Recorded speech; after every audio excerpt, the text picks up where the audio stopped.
have mean girls. We've met them.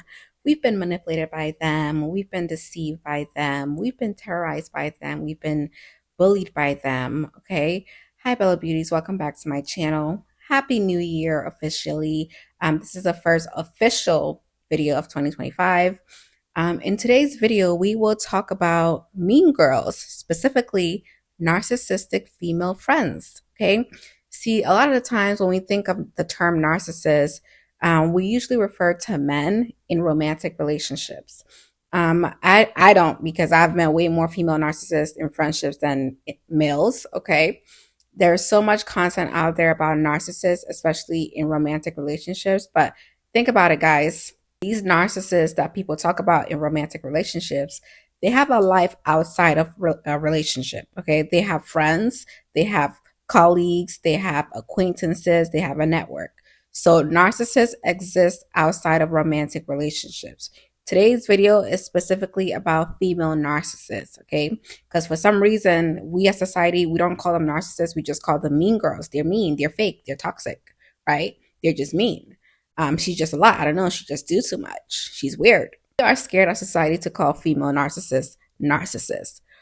So in this video, we will talk about the psychology of a female narcissist in friendships, okay? How to spot them, things they do, games they play, and how to protect yourself from these people, okay? By the end, you guys will probably realize that you've met multiple female narcissists before, but you probably just thought she was a weirdo, okay? She had me fucked up, bitches be playing with me. But you never associated it with the term narcissist, okay? So we just call them mean girls. But first, let's talk about female friendship dynamics, especially in the eye of a narcissist female, okay? It took so long for me to finally get this, but let's dive in, okay? So in female group dynamics, hierarchies naturally form. If you're neurodivergent, this doesn't apply to you because you don't think of people in that hierarchy sense. But basically, this is how they view friendships. So you have the queen bee. So the queen bee is at the top of the hierarchy, right? They have the most influence over the group or over the friendship if it's just a duo, okay? She usually dictates the group's social agenda. They set trends and establish norms for the group or the friendship. They're supposed to be confident, charismatic, and have a strong sense of control over the group, right? The queen bee come across as charming and likable to everybody else, but can also manipulate other people to maintain her dominance, okay? She thrives on loyalty from her peers and tends to surround herself with people who reinforces her power, even if it's unknowingly, okay?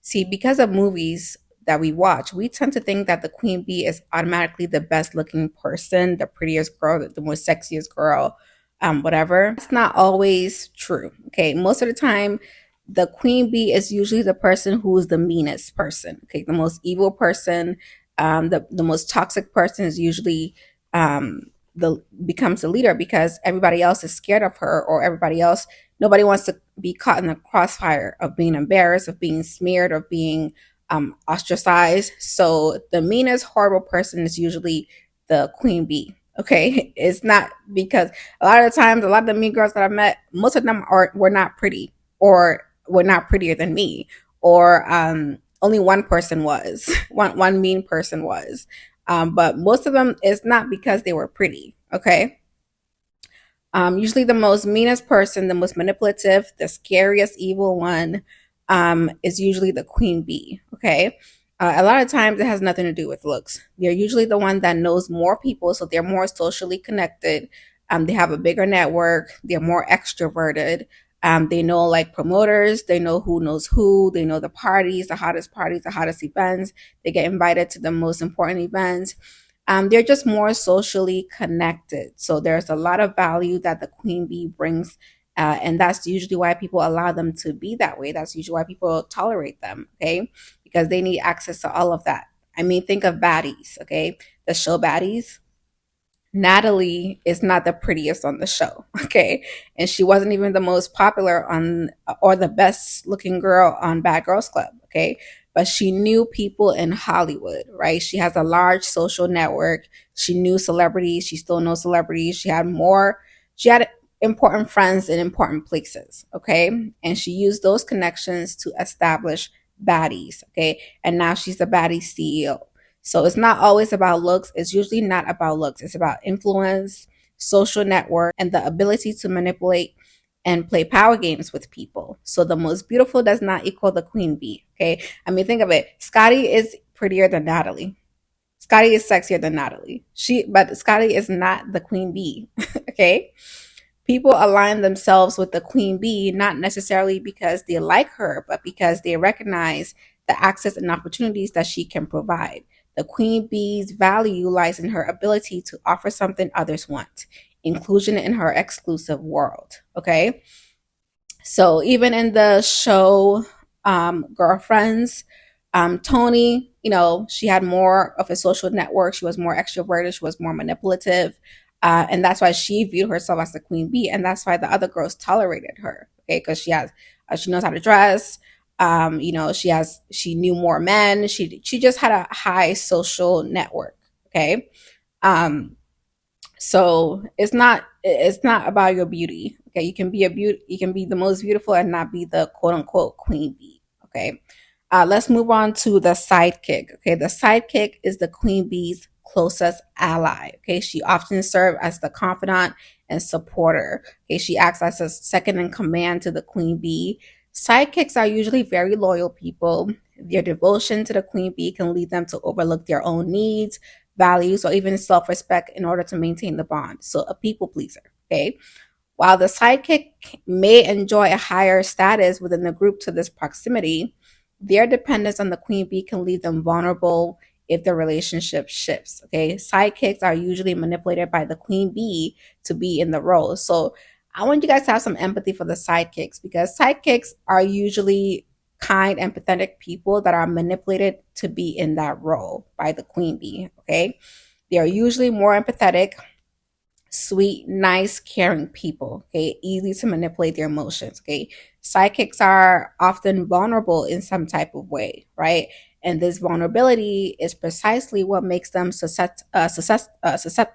I can't speak to the queen bee's manipulation. Okay. The queen bee is aware of the sidekick's weaknesses, whether they stem from insecurities, a need for validation, a low self esteem, social anxiety, or fear of being alone. These vulnerabilities make the psychic more likely to seek approval from the queen bee, allowing her to be put into this dynamic where she feels needed, valued, or even protected. So psychics are usually overly empathetic, codependent people pleasers, and or naive. They actually believe that they are in a real friendship with the queen bee when they are not. Think of Scotty and Natalie. Scotty actually thinks she's in a friendship with Natalie. She actually thinks Natalie is her friend. And she's not. And Scotty's a sweet girl. She seems to be empathetic. She seems to be nice. She's the sweetest person. That's why the girls always target her. But she has the best body. Okay. she looks the best in baddies. So just because you look the best does not mean you're going to be the queen bee, or does not mean that you can't be a psychic. Okay. Are usually just trauma bonded to the queen bee. So I told you guys trauma bond happens when somebody uses hot and cold behavior to kind of get you to be overly dependent on them for validation and approval. Okay. So Natalie is always embarrassing Scotty, but then also says, oh, that's her best friend and da da da, and they do this together. Da, da, da. So that's the hot and cold behavior. Scotty is trauma bonded to Natalie. Okay. You can be trauma bonded to friends. It doesn't just happen in romantic relationships. Okay. But the sidekicks don't know this, right? The sidekick is kept in her position through carefully orchestrated strategies of guilt, obligation, or fear. And I talk about this in my book, The Bible of Manipulation. Okay.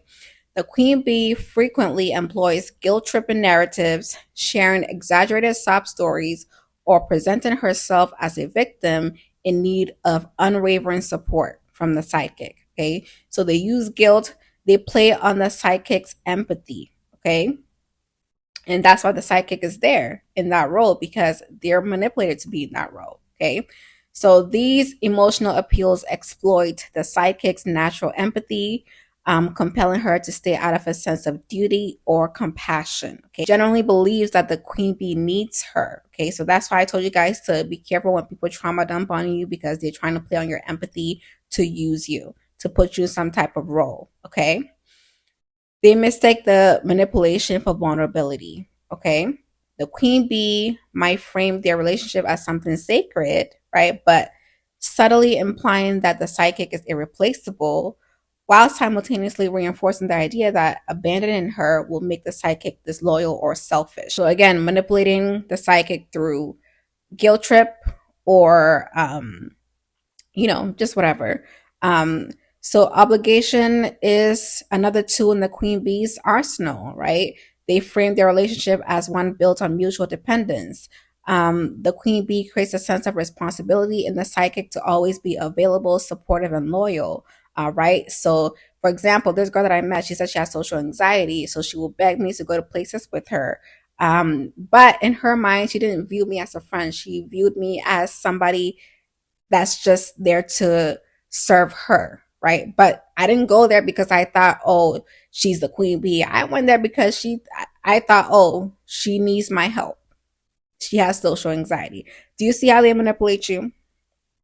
Okay. So this sense of obligation often overrides the psychic's better judgment, leading her to prioritize the queen bee's needs over her own. Okay. So in many cases, the psychic doesn't even realize that she's being manipulated. She might genuinely believe that her loyalty stems from friendship or shared experiences rather than coercion. Okay, so this makes the role even harder to escape because in the psychic's mind, she actually thinks it's her friend. Okay, and she actually believes the stories that the queen, quote unquote, queen bee tells. She believes she's in an actual friendship and being a good person, while the queen bee in her mind actually views this as a game and as a way to dominate her. All right, moving on to the third one that I'm going to talk about is the target. So the target is the member of the group who frequently finds herself on the receiving end of criticism, exclusion, or ridicule. Okay, this role may stem from jealousy, perceived weakness, or simply the need for the group to have someone to unify against. The target often experiences feelings of isolation and insecurity, which can erode her confidence over time. So her position in the group highlights the darker side of the female group dynamics, where inclusion often comes at the expense of someone else. Okay. Sometimes the target is singled out simply because she is different or doesn't conform to the group. So if you're neurodivergent, you don't view friendship or friend groups as this hierarchy thing, right? So naturally, you think these people are all the same. You think these are just your friends. So if you don't conform to that queen bee, if you don't fit into a role or don't know your role or don't subscribe to the role thing, you become a target. Okay. So if a neurodivergent is friends with somebody or is in a friend group, they don't view that the people as competition, right? Because female groups, it's a lot of it is just competition. Like some people befriend you just to compete with you to prove that they're better than you. If you don't subscribe to that, you'll become a target, right? They always try to pick on you. But in female groups, conformity is highly valued, okay? And people who don't fall in line with the group's norms or hierarchy are frequently singled out, okay? This could manifest in criticism, exclusion, or even ridicule. So the target becomes the group's punching bag, and her difference is magnified as a flaw to be attacked. Okay. So if you're not playing the game of establishing dominance or competing for status within the group, for someone who does not see friends as competition, this perspective can be misunderstood or seen as a threat. Okay. Also, if you're beautiful, they will always look to pick on you or try to bully you out of jealousy. But if you're like the prettiest or have the nicest body or the most beautiful or whatever, but this is if you're not a mean girl. See, if you're the most beautiful and you're mean and manipulative and stuff, you will become the queen bee, right? But if you're beautiful, the most beautiful, and you're not mean, then you'll become a target. Okay. If you're the most beautiful and kind, you'll become a target because the kindness is seen as a weakness and the beauty triggers their inferiority complex. So you're always triggering them, right?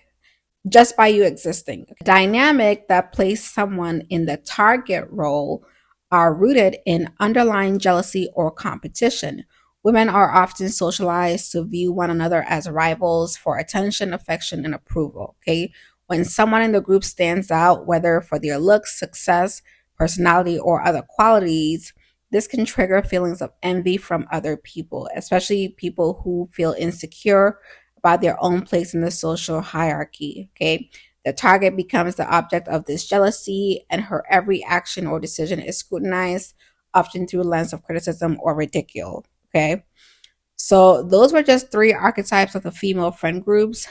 These there are two more, but we're not going to talk about that because it's not important today. But somebody can be the target and the sidekick. Okay, right? And you can be the sidekick and the target. You can be another role and the target. It all depends on if you're triggering people.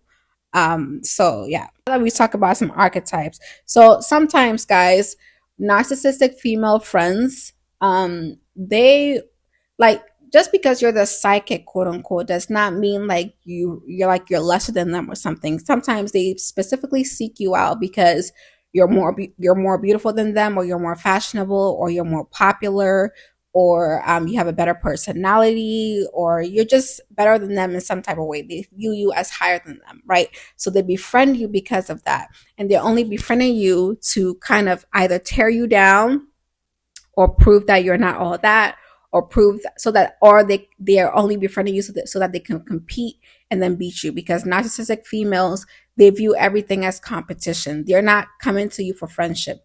To them, friendship is competition, to prove who is more dominant, to prove who is better. So just because somebody's a psychic does not mean they're actually less. It just means that the narcissist wants to actually befriend you so they can learn and copy you, and then shit on you, and then discard of you, so that they can prove that they're better, they're more superior. Okay. All right. So let's talk about how to spot narcissistic female friends. What are their traits? Okay. So I got these from the DSM-5. Um, these are the 9 traits of narcissists, and I'm going to attribute it specifically to female narcissists, specifically in friendships. Okay. And they only need 5 of these traits to be considered a narcissist. So a person who has narcissistic personality disorder. Okay. So number 1 is they have a grandiose sense of self-importance. So narcissistic women believe that they are more important, more talented, more valuable than others. They expect their opinions and needs to take precedence, and they often exaggerate their achievements or abilities to assert dominance. So even if their achievement is not that great, or they don't have an achievement, they will lie or over exaggerate to make themselves appear bigger than they actually are. So they'll be like, oh, I'm so popular, I know this and that person, but when in reality, like, they actually don't. Okay. So this is all based in delusion. It's not based in reality. They just think they are. Like, because they're very insecure, so they've created this false self that is nothing that they actually are. Okay, so they have this grandiose sense of self-importance. Number 2 is they have a preoccupation with fantasies of unlimited success, power, brilliance, beauty, or ideal love. Okay, so I'm not in their head, so I'm not going to spend too much time here. Like, I'm not in their head, so I don't know what they're thinking 24/7. I'm not God, okay? But they have that too. They might have that too. Remember, they only need 5 of these traits to be considered a narcissist, okay? Number 3 is they have a belief that that they are special and unique and can only be understood by or should associate with other special or high status people or institutions, okay? Narcissistic women see themselves as superior to others and believe that they can only relate to the other elite individuals. So you will see this a lot with narcissistic women who are social climbers. Like, if they view you as, let's say, like, they don't know you like that, but you look really nice and well put together, but then they get to know you and realize that you're an introvert and you're not that popular, they start to think, because they were only befriending you because they thought you were elite and that you can get them into different places, or important people, or how to da da da da da. But when they get to know you and they realize like you're actually like just a chill introverted girl and just keeps to yourself, they start to believe that you are inferior to them and you're not elite, so you can't get them. Okay. So they feel like they're better than you, so then they discard you or ignore you. Right? They perceive you as not being on their level. So think of Evelyn Lozada from Basketball Wives. Like, think of how she views people. Like, every time they meet a new girl comes in, they be like, oh, I don't know, I don't see myself hanging out with her. Like, I don't think she's on my level. She da da da da da. Think of people like that. Okay. All right. Number 4 is A need for excessive admiration. So they crave constant validation and compliments. They often fish for admiration in subtle or overt ways. So if you don't give them the attention that they believe that they deserve, they may punish you emotionally or socially. So let's say if you are a shy girl and you're just like in class minding your business and everybody's like surrounded by the narcissistic female, but you are not giving them your attention, they will target you. In their mind, they believe they deserve all the attention in the world. So remember this girl that I talked about in high school and middle school? She craves all the male attention. So if you get attention from any male, they believe that they deserve that attention, that it belongs to them, right? Only they can have that attention. So if you get attention that they believe that they deserve, they're gonna target you. Okay? They think only they deserve attention, only they deserve admiration. Okay? Because remember, they have to be superior than everybody. Okay? All right, number 5 is they have a sense of entitlement. So these friends expect special treatment and might become angry or dismissive if they don't get what they want from you. Okay, they believe their rules don't apply to them and expect others to prioritize their needs at all times. This is a big reason why they manipulate a lot too, because like this is when they lie. Like let's say like you're doing something and then they will lie and tell you, oh, they're going through something, they need your help. Da, da, da. It's because they feel entitled to you, but they know if they just came out and say that, hey, I need your attention, like I need you to be here, you're not going to, because you have common sense and you have some type of self-respect. But if they manipulate you and say like, oh, they're going through something, they're so sad, you'll be a good friend. You might drop what you're doing to go attend to them. But to them, in their mind, they're like, ha, my servant, there she goes. So they know what they're doing. They feel entitled to you. They feel entitled to everything you have. They feel entitled. They think everything belongs to them, or they should have everything, okay? Including control of you, okay? Number 6 is interpersonally exploitative behavior. So they're very skilled they're very skilled at manipulation. They use others for personal gain, often without regard for how their actions might hurt people that they exploit. This could mean leveraging friendships for social status, material benefits, or emotional support. So this girl literally told me that she was just using me. She never liked me. She was just using me. So they're very exploitative. Okay, they're very manipulative. Number 7 is a lack of empathy. So this is self-explanatory. They have very low empathy or no empathy at all, especially to people that they hurt. This lack of empathy makes them insensitive, dismissive, or even cruel during moments when compassion is needed. So I would tell this girl, like, I'm going through this, I'm going through that, and she would just laugh about it or use that information against me later to hurt me, because she doesn't have empathy. Okay. Number 8 is they envy others or believe that others are envious of him or her. Okay. So narcissistic women are often envious of others' success, beauty, or happiness. Okay.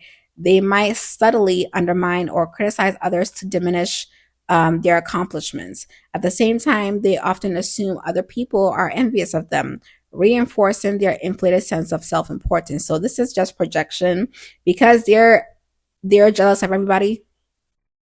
They think people are jealous of them. No, but it's just projection. You know what I mean? Like for example, if they see another pretty girl, right, and her friend says like, "Oh, that girl is so pretty," be like, "She's not that pretty. It's just her ass. She just has big boobs. The boys just like her because of her boobs or something." Like, or somebody say, "Oh, she's so smart." It's like, she's not smart. This girl, yeah, she said this wrong that last time. They can't let anybody ever be slightly superior to them in any type of way, right?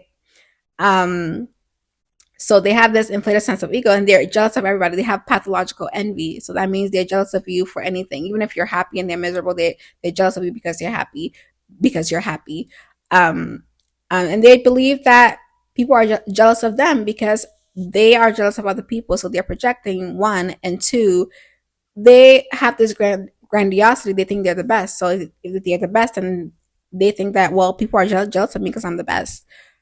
Delusional. Okay, they're very delusional.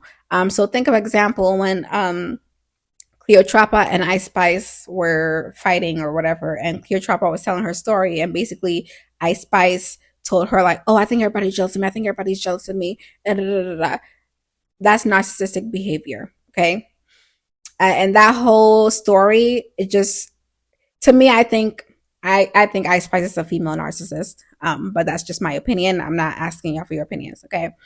Number nine is a demonstration of arrogant or haughty behavior or attitude. Okay, so they carry themselves with an air of superiority. Okay, they often look down on other people or dismiss them as less capable or intelligent. This attitude can manifest in as sarcasm, condescension, or outright hostility. So they think they're the best, they think they're superior, but it's all delusion. It's not based in reality. They are just personality disordered. Okay, so they think everybody is less than them. So even if you're smarter than them in reality, they will dismiss you or criticize you or belittle you because you have to be less so that they can be more. Okay. So those are the 9 traits of a narcissistic personality disorder. They only need 5 of these traits to be considered a narcissist or have narcissistic personality disorder. I will use some of these traits to talk about the rest of the rest of the video. So let's move on to the psychology of female narcissistic friends. Okay. Number one is they think everything good belongs to them. Okay. Narcissistic females operate with an inflated sense of entitlement. Okay. So they view anything good in your life, whether it's happiness, attention, time, success, personality, fashion, beauty, whatever. They view it as something that should belong to them, that should belong to them. Okay. Their minds, only they deserve to shine. Like only they can have good things, and anyone else's accomplishments, joy, beauty, confidence diminishes their own value. Okay. So if other people have the same things that they have, they are not happy. They're only satisfied when they have those things and everybody else don't. Okay. So if other people are also happy, they need those people to be unhappy so that they can feel superior. Isn't that sick? That's why it's a disorder. These people are crazy. Okay. Their sense of self worth is tied to comparison and one upmanship. So they always want to one up people. Okay. They need to feel superior. Okay. And this can only be achieved by ensuring that others are lesser. Okay. When others are equally beautiful, happy, or successful, it feels like a threat to their perceived status. Okay. So sometimes you will realize that they are extra mean, belittling, rude, and rageful is because you caused a narcissistic injury unintentionally, right? By either being more beautiful, happier, smarter, or capable or successful, right?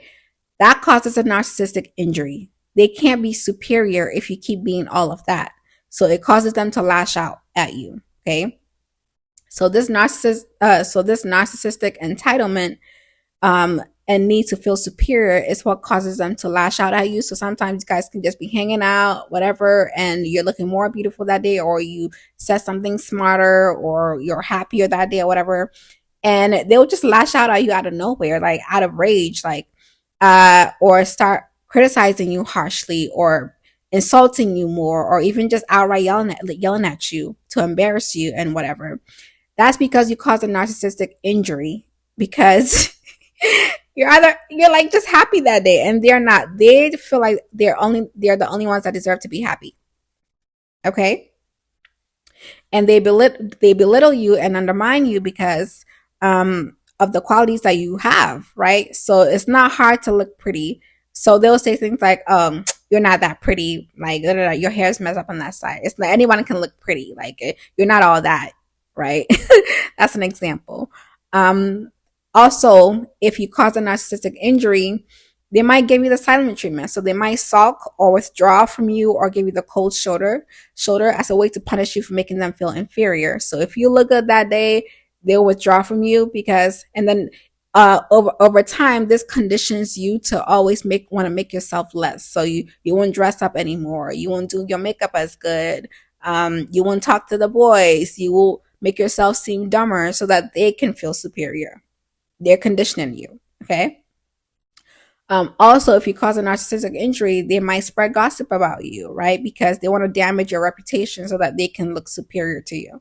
And they'll also sabotage you. So they might actively interfere with your success or happiness by creating drama and destroying opportunities or just turning people against you. Okay, so I have a story time about this too. So I will tell this girl that I started talking to somebody, and then she will go behind my back and tell them something about me. And before I know it, the guys will either withdraw from me or lose interest or just start coming at me differently. I remember one time, and I didn't realize at the time, but I realized it after this guy said something. So I remember one time, this one guy that I was talking to, he went to our school, and we were on the phone one day, and he asked me, "Hey, did you tell so and so that we're talking?" And I'm like, why?" And he was like, "Oh, nothing, nothing." So she went behind my back and talked to this guy. I don't know what she said to him. I don't know. I don't know if she tried to get with him or try to say something bad about me. I don't know. So she said something because, like, she said something or did something because she feels like she deserves that attention. Narcissistic are very entitled and they feel like everything belongs to them. Right? They feel like they deserve that man over you. It's really sick if you think about it. That disorder is really sick. Like, they don't want anybody else to be happy, have attention, have admiration, nothing. They think it all belongs to them. Okay? And if they can't have it, they will sabotage it for you. Okay? Narcissistic females thrive on attention and admiration. If you're getting attention from someone or anyone, they'll do whatever it takes to redirect it to themselves. Okay, if they're in their mind, they believe that they're more deserving of the guy's interest. It doesn't matter if they actually want him or not. It's about proving to themselves that they can take him if they want to. Okay, if they see that you're happy and fulfilled, it magnifies their own inner emptiness. Okay, their jealousy drives them to sabotage what you have simply because they don't want you to have it. Okay, they ruin your relationships as a way to assert dominance. Okay, is their way of saying, "Hey, I control the narrative here. You don't." Okay, all right. They're also possessive. Okay, they are possessive.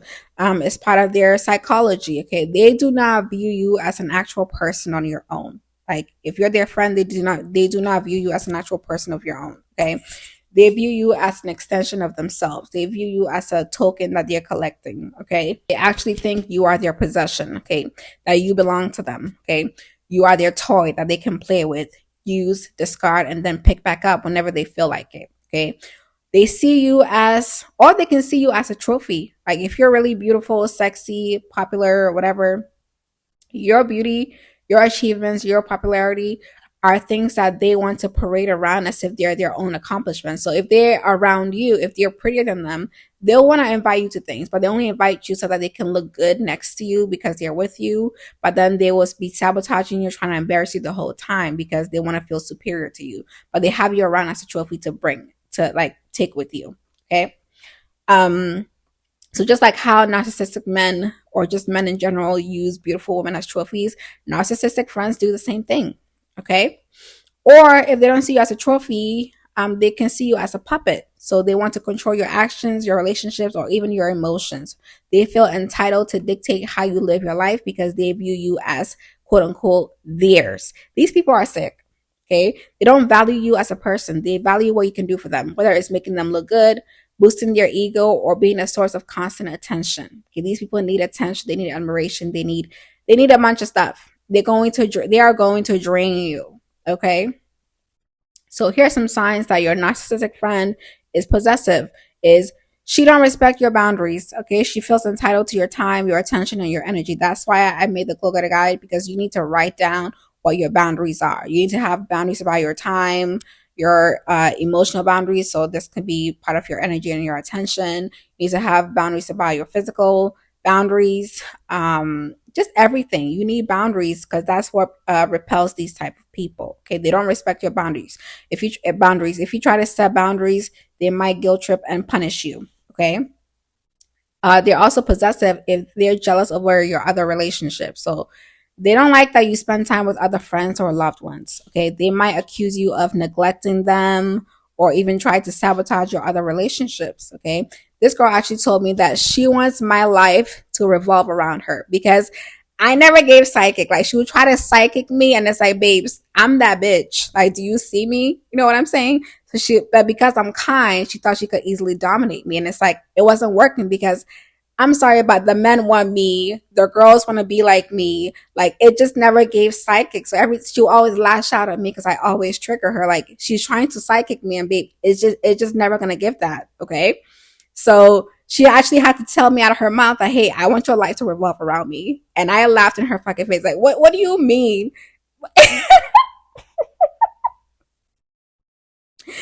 And another example is I actually had two friends meet one time, right? We are all hanging out. And this one girl said one of my secrets that wasn't really favorable to out loud so that this girl can hear it. And the point was for the to get the other friend to leave me alone because she will scare the other friend off. So she's trying to scare the other friend off so that she can only have me to herself. Because to a narcissist, you are their possession. They don't want anybody else to have you. They just want to have you so that they can mistreat you. Okay. So they do that so they can keep you to themselves. Okay. And this same friend also, she pulled aside one of the guys I was talking to one time and says, actually pulled aside one of these guys one time and warned them that, oh, I'm her best friend and she comes first to me, so he needs to know that. Can you imagine? Can you imagine? Oh my God. If somebody's jealous of your other relationships, that person is not healthy. Get away from them. To them, you're not a person, you're an object, you're part of their collection. Get away from them. Also, if they control the narrative, they want to dictate everything. Like, even if it's something, let's say you guys made plans and it's plans that you made, they don't like that you made the plan. Like, they want to control everything. They want to dictate everything. Okay. They want everything to be through their control and their manipulation. Okay. They also want to control the narrative. They want to dictate how you're perceived by other people. So often through manipulation or gossip. So they will always smear you. You don't know it, but they will always smear you. They will talk bad about you to their other friends, plant seeds to their other friends. So by the time they discard you, people already believe you're a terrible person anyway, and they should have been gotten rid of you. Okay. So they'll paint a picture of you that serves their own agenda. And also number 4 is punishment for independence. So when you assert your own independence, they lash out at you and they'll try to discard you because they don't want you being independent, okay, and not having your life revolve around them, and them not being able to control you. Okay, okay, they want to be the leader of your life. Okay, so or they'll give you the silent treatment or belittle you or spread rumors to regain control, or they'll just discard you, right? And you guys, the highest compliment from a narcissist is for them to discard you. When they discard you, it means that they can't control you anymore. Okay? That you have self-respect. Okay, so you should always want them to discard you. Okay. Number 5, they always come back because in their mind, you're not a person of your own, right? In their mind, you're their possession. Okay, you are part of their collection, their toy collection. They can use you up, discard you, and come back whenever they want. So if you have a guy that you're talking to, or you have a friend that abandons you when she quote unquote finds better friends, and then that doesn't work out, and then she comes back to befriend you out of nowhere, she doesn't view you as a person. She views you as her possession. Okay. All right. And moving on to more psychology of a female narcissist is that they need constant attention and time from you.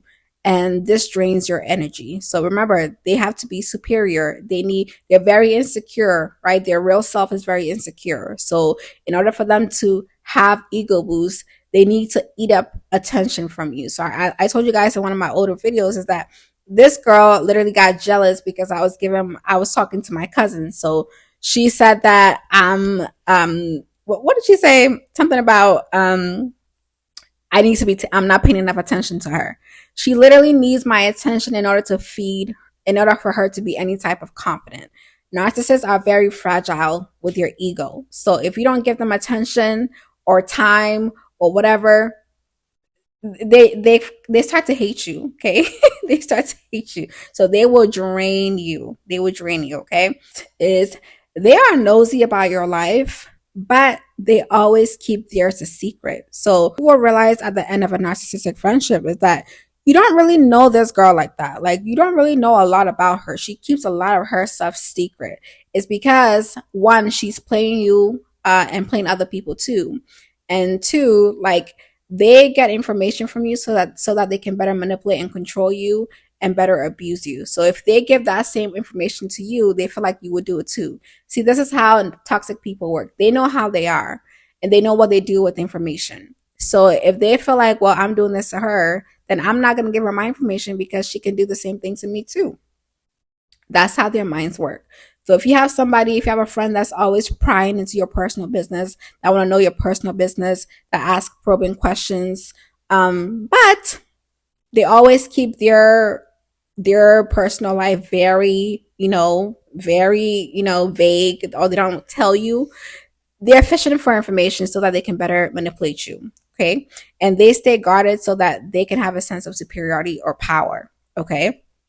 So I had this friend would yeah, I remember one time she called me FaceTime. She was like, "Hey, Bella, I know you're talking to somebody. Who are you talking to?" And at that time, I wasn't talking to anyone. Like, I wasn't dating at the time. She was like, because I had told her that, at the end, like in 2 years, I'm gonna start dating again. I had taken a break from dating, but what she was doing was trying to get information so that she could either sabotage it or try to beat me to it and talk to the guy or whatever. And I'm like, girl, I'm not talking to anybody. But she kept asking, she's probing, but she wouldn't tell me what she's doing behind my back or what she's doing in her life. So she's fishing for information. Okay. So if you have somebody like that, they don't like you and they're playing you. Okay. Next is they act like they don't like you or think you're annoying or something or less than them, but they can't leave you alone, right? So they criticize you, they ignore you, or make passive aggressive comments about how needy or dramatic you are. Yet they consistently seek your attention or invite you into their life, okay? They use this hot and cold dynamic to keep you off balance and make you seek their approval and remain attached to them. So these people, they project a lot. Okay. They're actually very needy. They're actually very clingy and very dramatic, but they like to make you feel horrible about yourself so that you can continue trying to prove yourself to them, trying to seek their approval, right? They are the ones that are actually like this, but they try to make you feel like that. Okay. And they act like they don't like you, but really they're obsessed with you. Okay. And they only do this so that you can keep them around. Okay. Because actually, guys, narcissists gets rejected a lot. Like, a lot of people will sniff out their bullshit and discard of them very easily. So contrary to popular belief, narcissists get rejected a lot. So they know that at some point you will discard of them once you find out what they are. So what they try to do is keep your self-esteem so low, right, and keep beating you down so that you never discard of them because you will feel like they're the best that you can get. Okay. Next is they hide you from other people or other supplies so that you don't compare notes. So I remember this girl, like, just out of nowhere, like, a new character will pop up in her life that I'll meet, and I'm just like, who is this person? Because the image that she was selling to me is that she has social anxiety. Social anxiety. She was shy. She was just on campus by herself and da da da. But then, like, I'm not entitled to meet other people in her life. I know that, okay?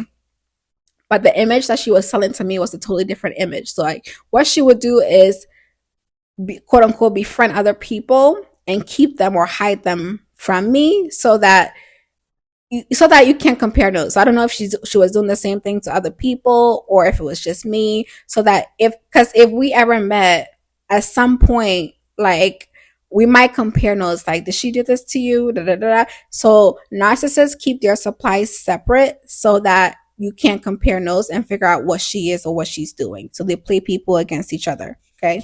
You have a friend like that somehow random characters just pop up, or they just keep the other friends separate from you, like, not in like a normal, healthy, separate way. Because I don't think you should be mixing all your friends and stuff. But it's just like, you can tell when somebody's purposely hiding other people from you so that something doesn't happen. Okay. Next is they try to embarrass you in front of people. So narcissistic female friends thrive on control and dominance. So They might point out your flaws, mistakes, or insecurities in front of other people to humiliate you, right? Or they get in front of other people and try to be condescending or patronizing to you or try to act like you're stupid.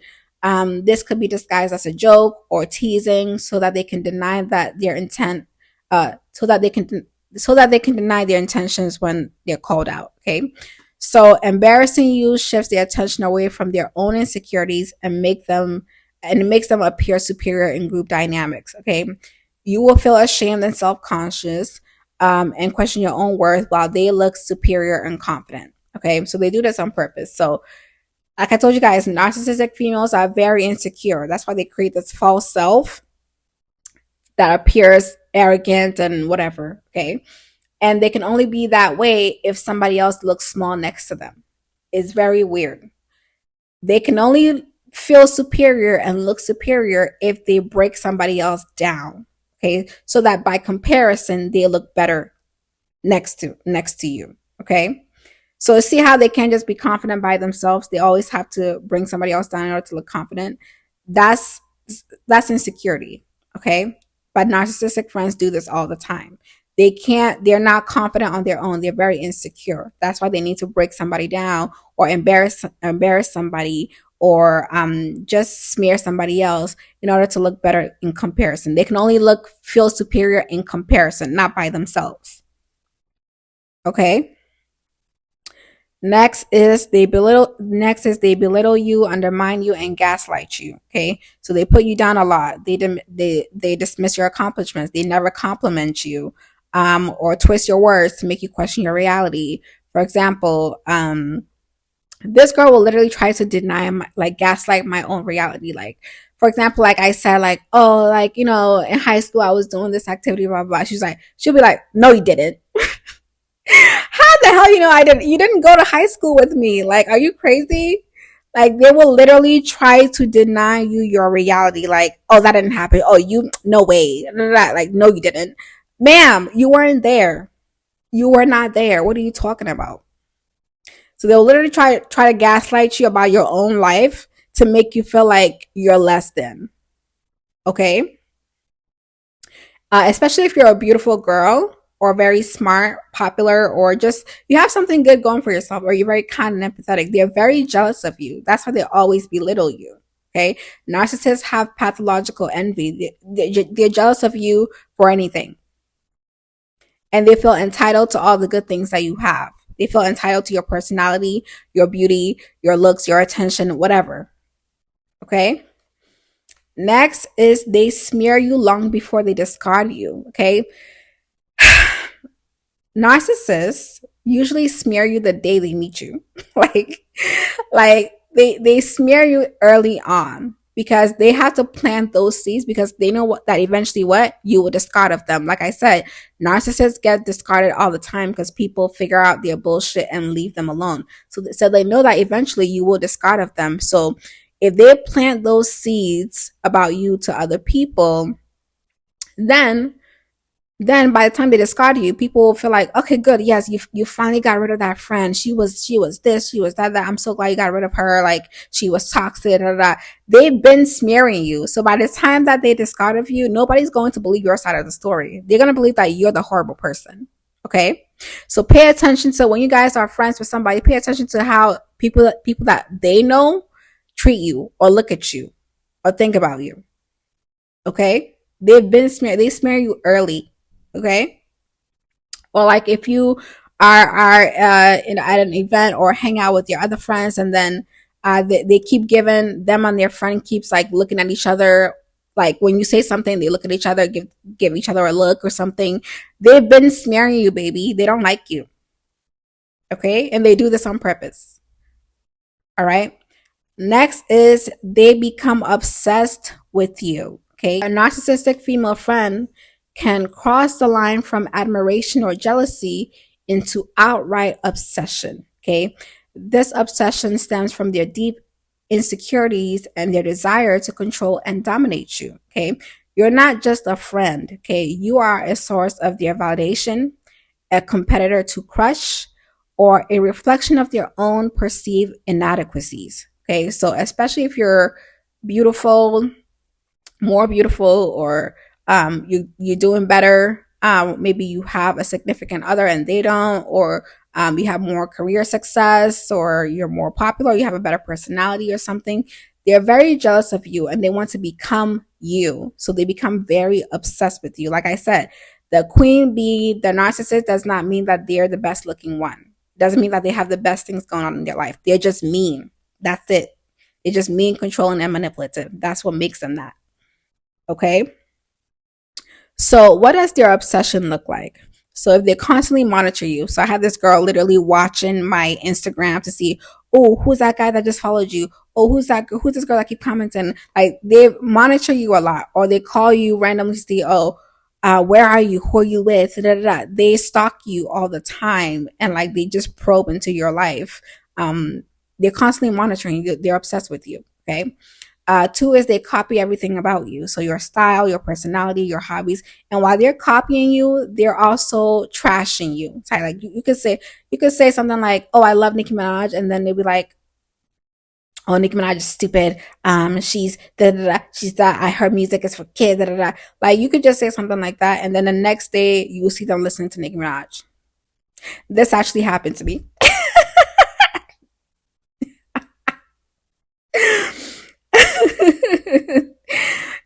But it's not because they admire you. It's just your way of trying to prove that they can do it better. It's not just because they do admire you, but it's because they're trying to prove that they can do it better than you. They want to be you, but they want to be you even better.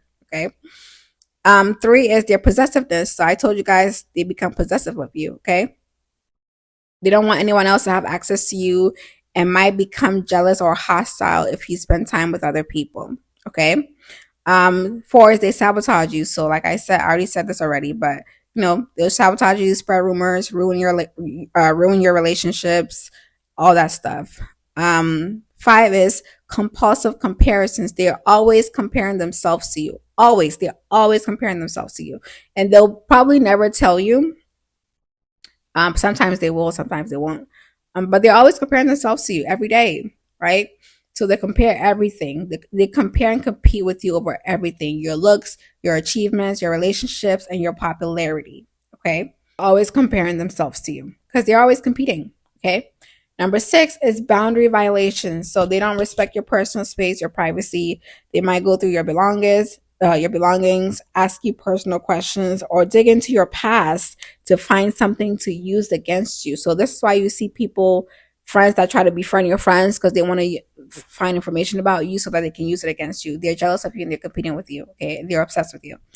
Um, Seven is intense mood swings towards you. So 1 minute they're showering you with praise and attention. The next they're cold, critical, and even hostile. Okay. This push and pull dynamic is part of their obsession and their way of keeping you on edge. So they're obsessed with you. They want to be you.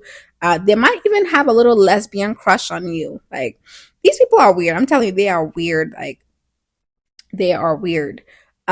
So they will praise you one day because they actually admire you or they want to be like you, but then they become cold and start insulting you or start treating you like shit because they don't like that they actually like you and they want to be you because they can't be you if you're already you. Okay. Number eight is they turn other people against you. So I already talked about that a bunch of times. So why did they become obsessed? Okay, they become obsessed because you trigger their insecurities. So your beauty, your success, your confidence makes them feel inferior to you. And like we said, narcissists have to be superior. That's part of the disorder. They have a grandiose sense of self. So if you exist and you're more beautiful, you're more successful, you're smarter, you're confident, your personality is better, you literally trigger them by existing. Okay? And they become obsessed with proving that they're better than you. So you think it's a friendship, they think it's competition. Okay? And they become obsessed with you because they want validation. Okay, being close to you boosts your ego. And if you're admired or successful or beautiful, they feel more important by association. They also want to control you. Okay. Obsessing over you is a way to keep you under their thumb. Okay. The more they know about you, the easier it is to manipulate you. Okay. Also, lastly, is the fear of abandonment. A lot of narcissists have a fear of abandonment, fear of rejection, because deep down, narcissists fear being left or forgotten, right? right? So their obsession is a way to ensure that you never leave. Okay. All right. And the next psychology of a female narcissist in friendship is that they want to recreate your life. Okay, and I'll talk about this in the next section, which is games that they play. But lastly, is they want to recreate. Well, if they're obsessed with you, they want to recreate your life because again, they're grandiose. They have to be superior. They don't view it as a friendship. It's a competition to be superior and to dominate. So they attempt to mirror and outdo every aspect of your life, from your career to your relationships to your beauty to your fashion sense to your personality. Over time, they craft a persona that closely resembles yours, but they frame it as entirely their own. Okay. This is an extreme form of envy and competition.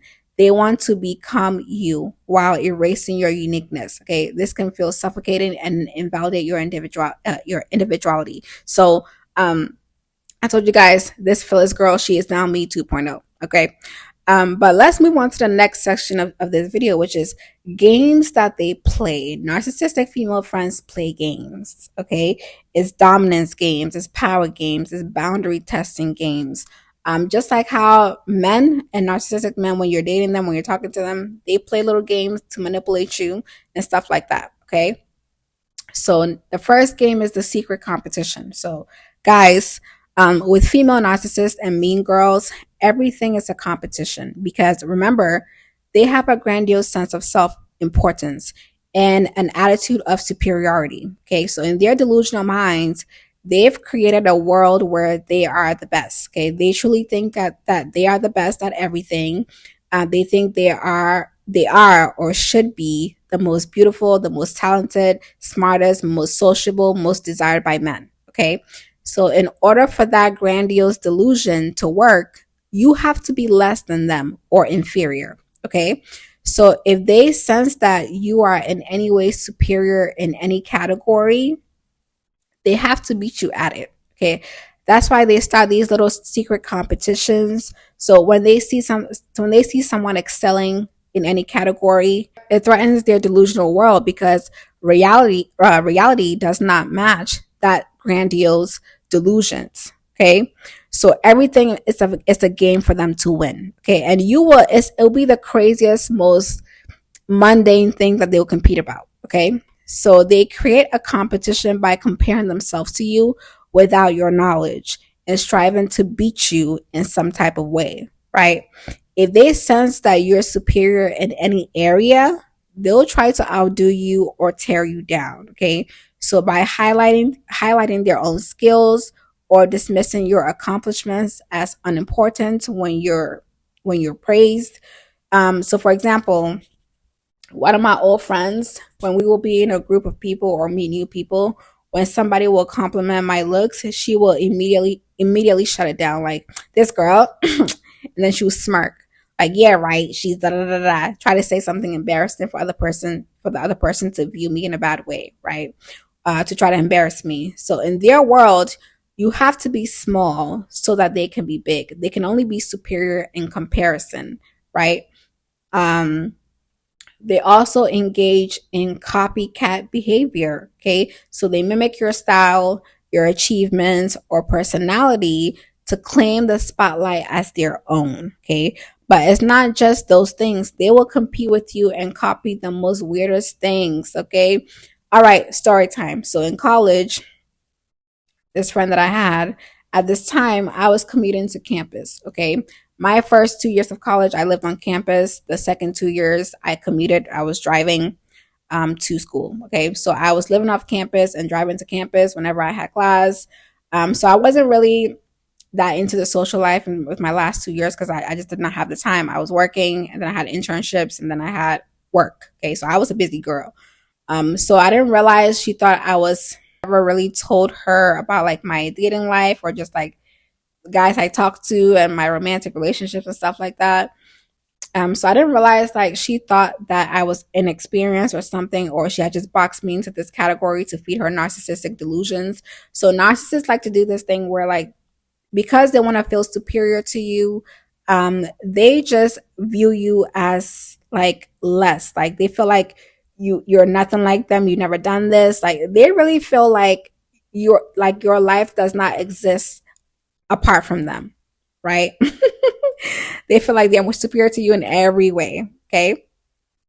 So one day we were doing something on my phone. We go to my Instagram and she like sees some of the messages that's like on my phone from like guys and stuff like that. And I guess she was like taken aback because I just never tell her about this stuff. So in her mind, she probably thought like I don't talk to guys or guys don't talk to me or whatever, which is funny because like I'm a bad bitch, like no shade. You know what I'm saying? So for me, like I didn't see that's a big deal. Like been there, done that, like whatever. This is a regular thing. Okay. I moved on with my life. And one day I told her about this sexual ish encounter I had with this guy I was talking to. Child, okay, why am I putting on my business? Okay. So for me, I'm just thinking like, oh, I'm just talking to my friend. I'm not thinking anything of it. Come to find out, she was listening and paying attention so that she can hurry up, copy me, and compete with me. Like I told you guys, they compete over the weirdest things. Okay, they always have to be superior in every way. Okay, so let's talk about it. So like a few weeks after that, she calls me to hang out. I pick her up and we were in the car and she starts talking about how she downloaded Bumble and she's been started talking to this guy. I'm like, okay, how was it? She said she already met him and they already had sex. He took her virginity. So I'm like, okay, how was it? Because I wasn't fazed by it, like, okay, whatever. And she says this out. And before I even finish my sentence, she says this out her mouth. She's like, wow, you're still a virgin. Just like that. I turned to her because I was driving. And I'm just like, who said I'm a virgin? Who said I'm a virgin? Like, who said that?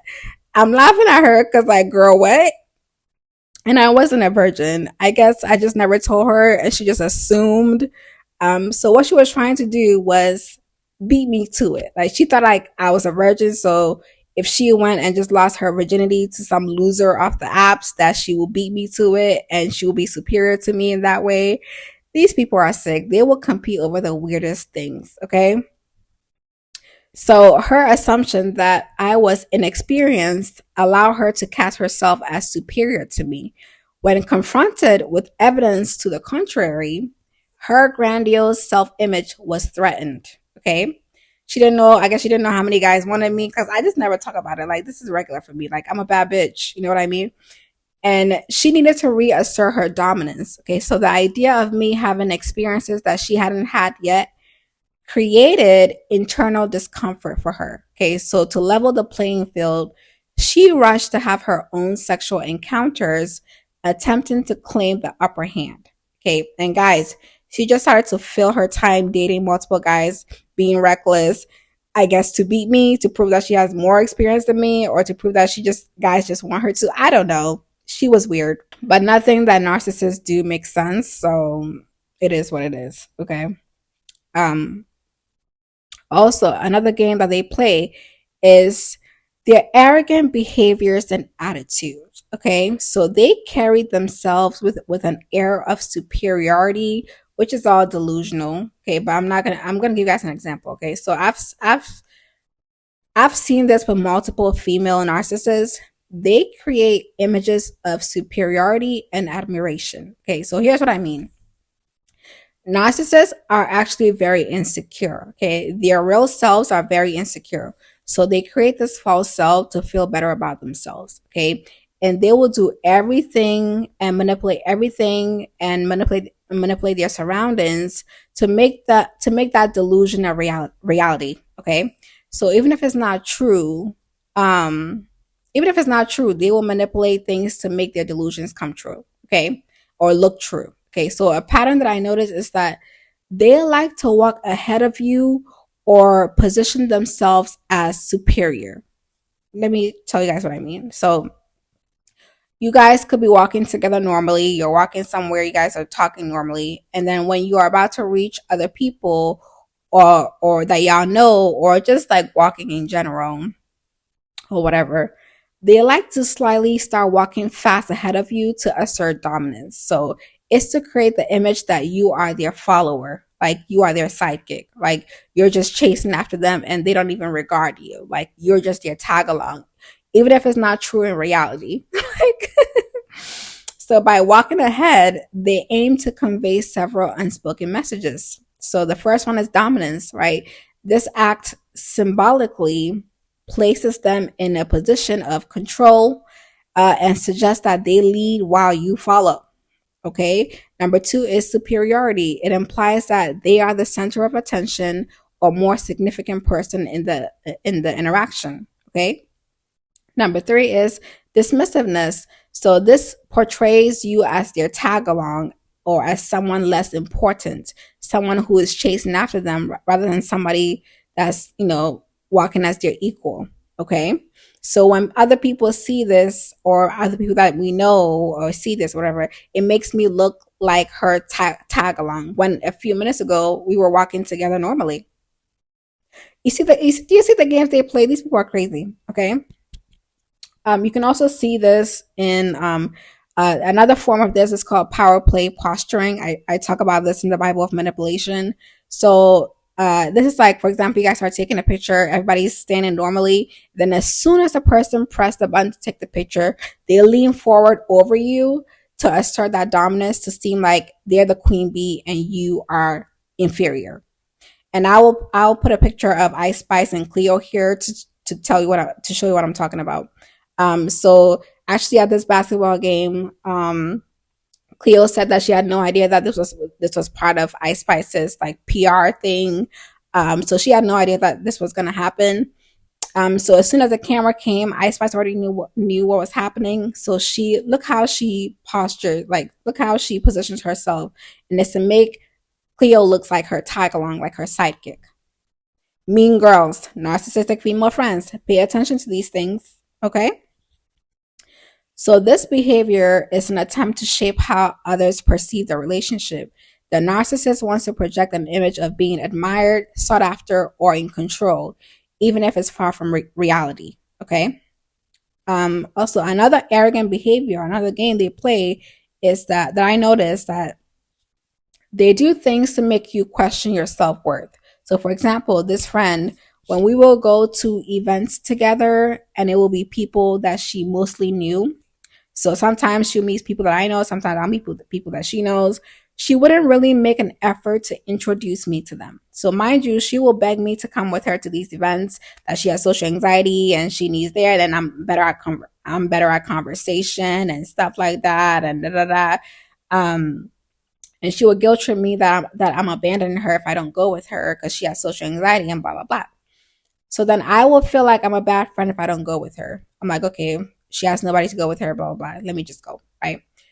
But then when we will go, she will purposely not introduce me to the people that she's talking to. Like she will make no effort to introduce me to these people she was talking to, leaving me standing there awkwardly, right? So basically, she just invited me to be a body in the room. Okay, so that if she feels anxious or she can't carry a conversation or she had no one to talk to, she always has me as backup, right? And also as a way for me to be the fall guy. So like if she looks socially anxious or she looks awkward or something, she can talk shit to me or tease me or insult me. And in comparison, she looks like the queen bee. I look like the sidekick.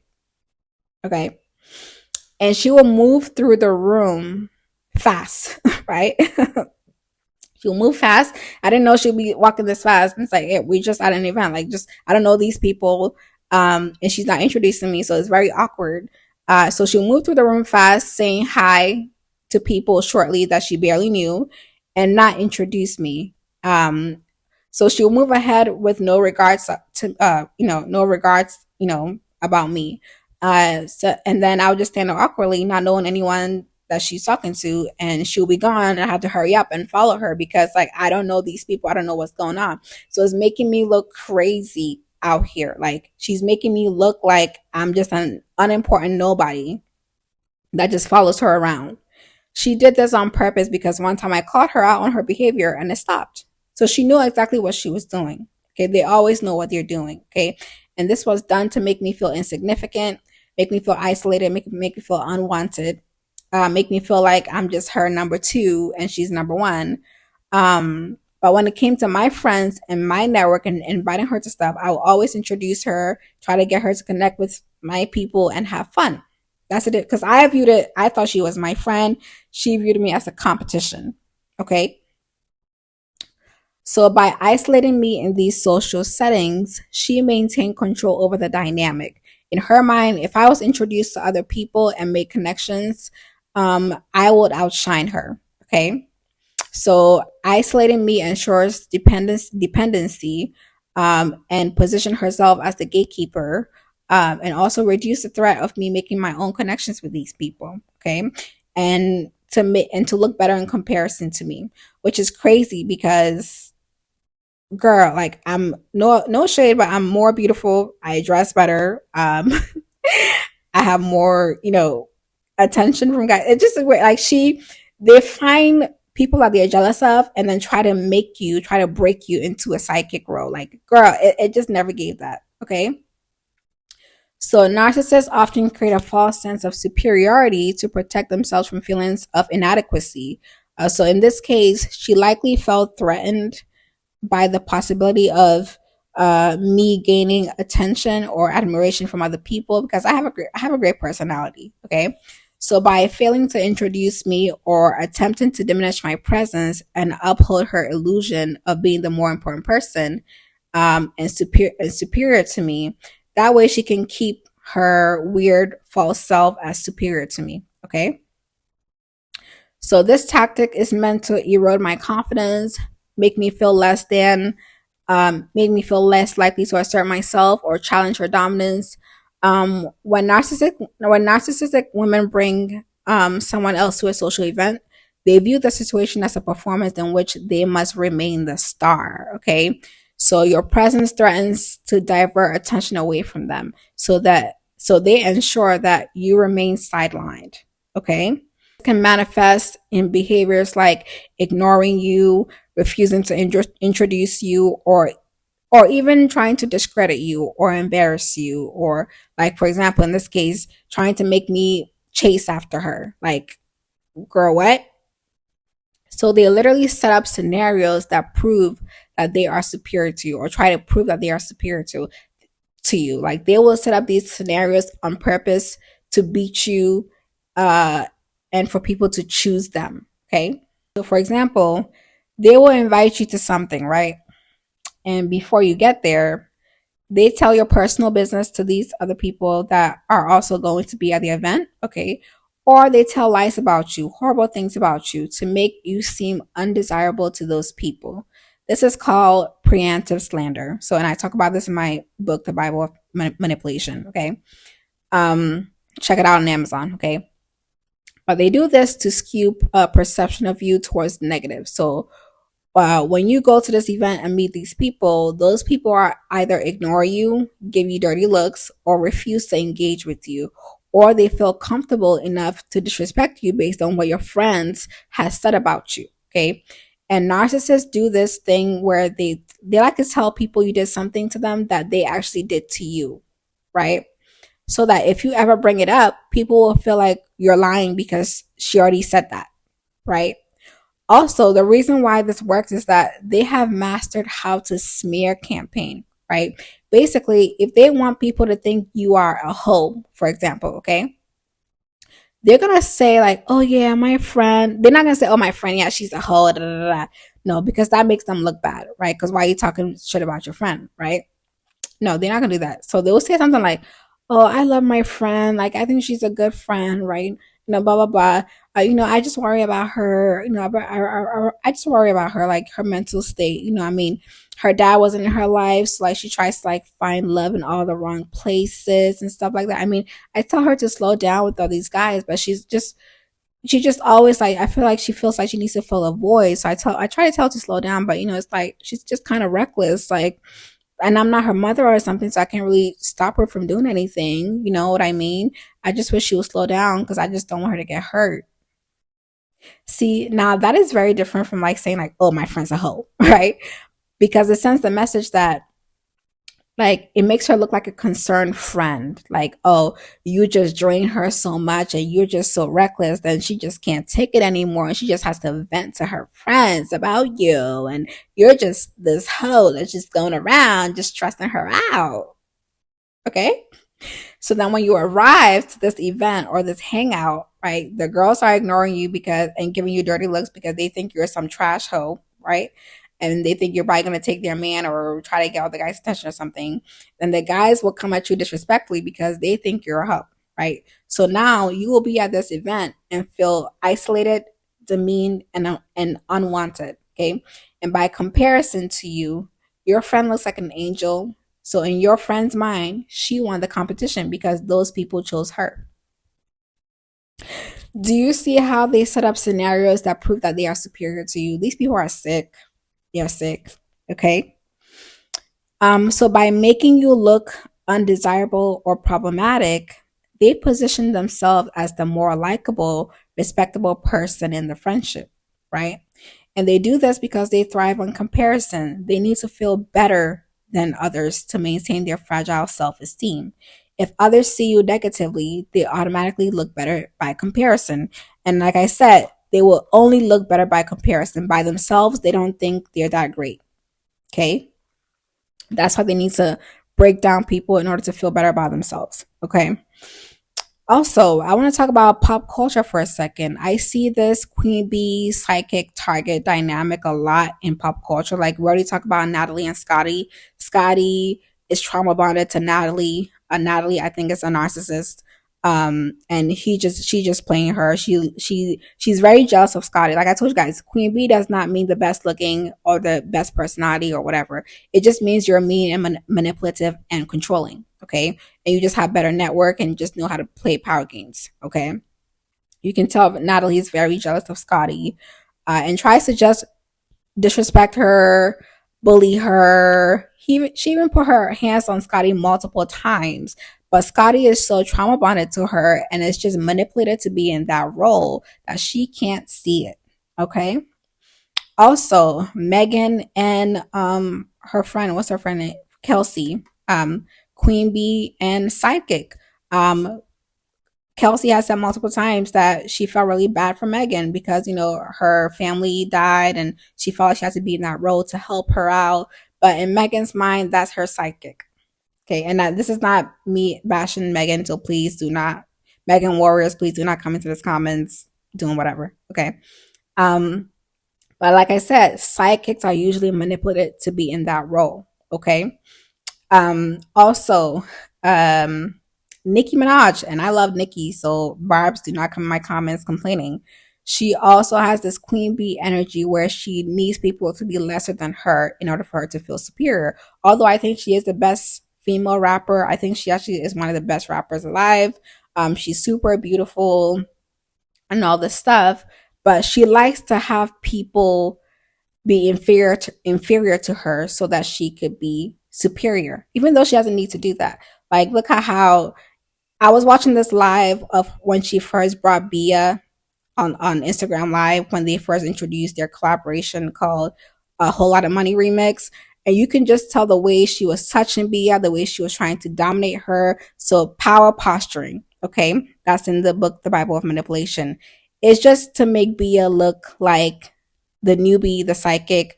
This is my son. Like, narcissistic females try to sun you. This is what Cleo was trying to, this is what Ice Spice was trying to do with Cleo, was to try to sun her, okay? They try to sun you. So you need to be careful when somebody is trying to sun you, okay? Also, who else? The quote unquote queen bees likes to have psychics and then manipulate these people to be like, oh, you're my best friend, or oh, I need you, oh, those people, they don't get me. I need you here. Like, if you guys watch Basketball Wives season 4, LA season 4, I told you guys the first 3 seasons, those girls were very jealous of Drea and bullied the F out of her. But season 4, Drea became a mean girl. And I don't blame her because they bullied the hell out of her. Okay. But season 4, she became a mean girl and she wanted Malaysia to be her sidekick. She literally sat down and told Malaysia, hey, I just need you here. Like, I just need you to be here and be my rock. And Malaysia told her like, Drea, did you call me?